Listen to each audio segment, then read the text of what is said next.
Hello, my name's Paul Walker, and I'm the staff engagement lead for East Escombe Wear Valley's NHS Foundation Trust, and also a part-time chaplain. So it's lovely to be with you. And I've been asked to do a series of talks on making sense of the pandemic. I guess one of the things that we would all want to say is that the pandemic is a big deal. However, how big a deal is it? I mean, millions of people have caught, hundreds of millions of people have caught it. Several millions have died from it. It's caused the biggest recession we've probably ever had in the last 300 years. It's had a bigger impact on our lives than anything since the war, and you've got to be over 80 to even remember the war. So it's a huge deal. Then in a cosmic sense, it's not quite so big. In the universal sense, maybe not quite so big. I want to, if I can, just to share this picture with you.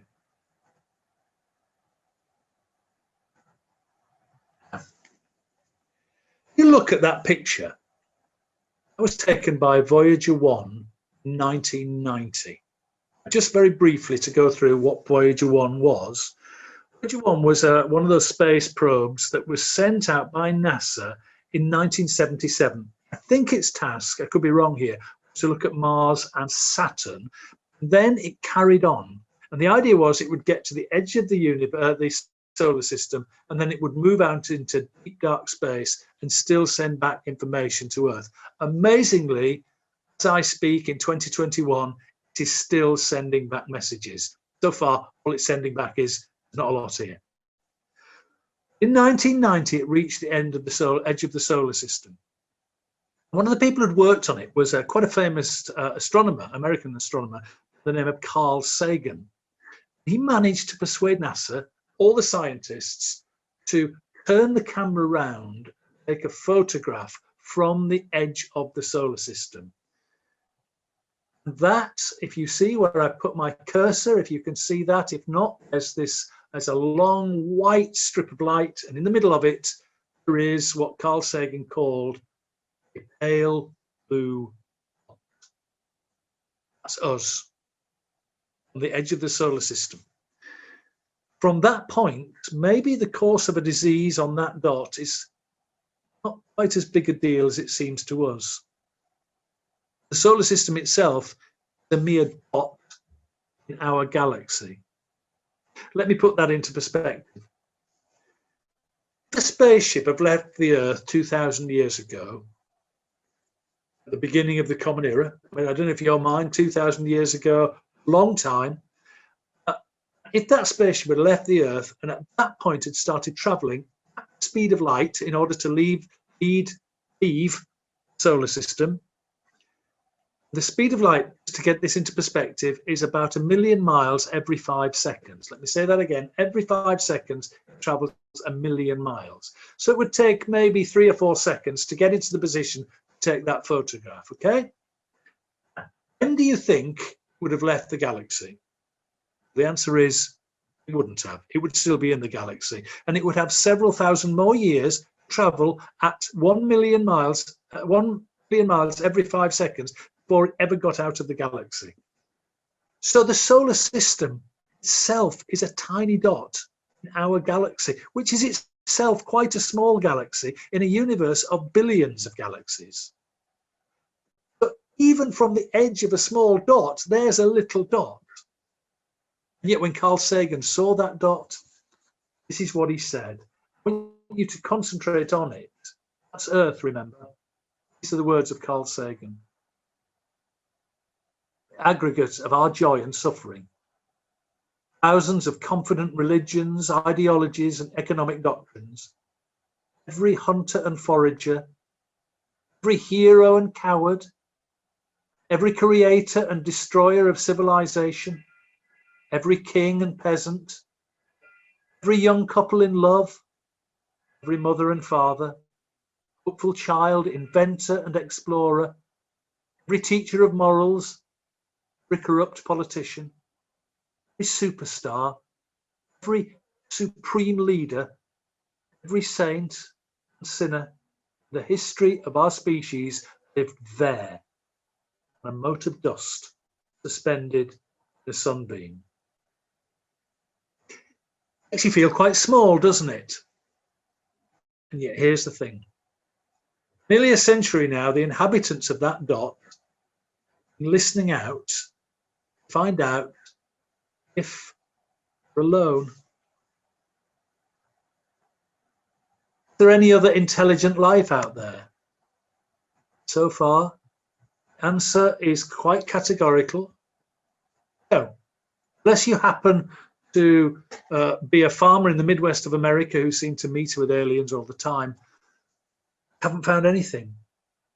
Zilch, a big fat zero. No radio waves, microwaves, signal, no artificial light, all of which leads a strange and eerie possibility. And that possibility is this: that small and insignificant though we are, it's possible we human beings are the only place in the universe knows it exists. Think about it.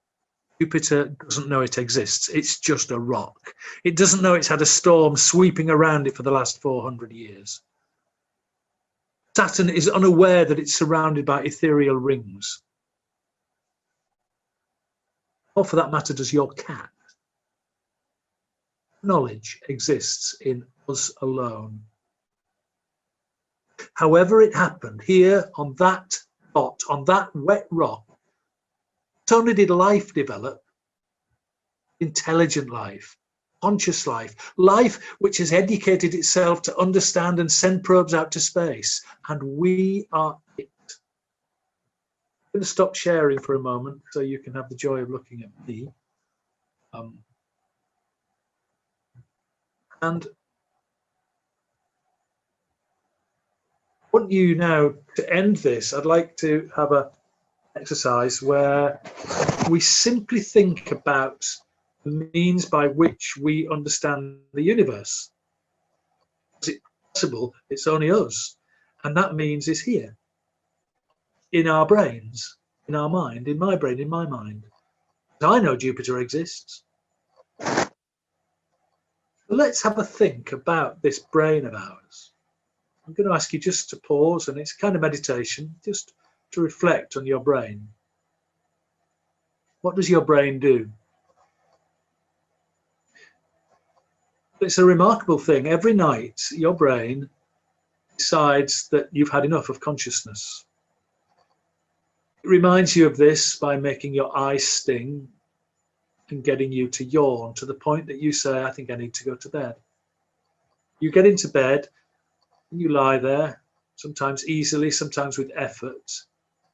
The brain switches your consciousness off. The brain doesn't stop working. It turns you around so you don't get bed sores.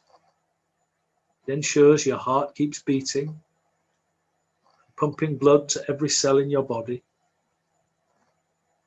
Keeps your nerves working. Keeps you breathing, sometimes with snoring sounds. It plays with your consciousness for reasons we don't quite understand. Gives you dreams which you didn't decide to have, the brain has given you. And then when it feels your consciousness has had a long enough rest, it wakes you up. Some of us very easily, others more effort. Your brain regulates heat and cold. Your brain does so much more. An amazing thought, isn't it? That your brain sends antibodies around the rest of your body to fight off disease. And if you've had the jab, the vaccine, as I did, the AstraZeneca, so it sent the antibodies into my body, and then the brain decided to make an alliance with those antibodies and has recreated them and has sent them all over my body, so that if I'm unfortunate enough to breathe in COVID-19, the likelihood is almost certainly I won't need hospitalizing, and an 84% chance I won't even get the disease in a way that I know about it. because my brain, working in alliance with the people who made the jab, have worked so that I'm not going to get ill. Brain also helps me to remember. When things are difficult, it says, you've been here before. And the memories come flooding back. Oh yes, that's how I did get through this. And the side effect is I remember moments of fear, moments of anger, moments of sadness, moments of joy. It's an amazing thing, the brain.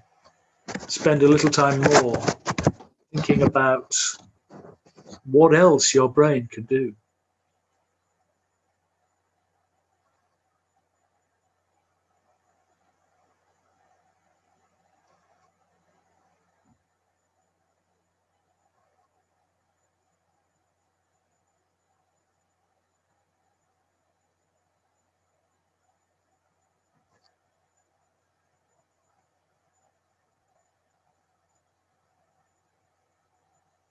List is endless. So we began by thinking how insignificant we were. We looked at the pale blue dot. Yet when we think that on that pale blue dot may be the only consciousness that we're aware of in the universe, and perhaps your mind, my mind, all our minds, perhaps your brain, my brain, all our brains are the most complex thing in the universe.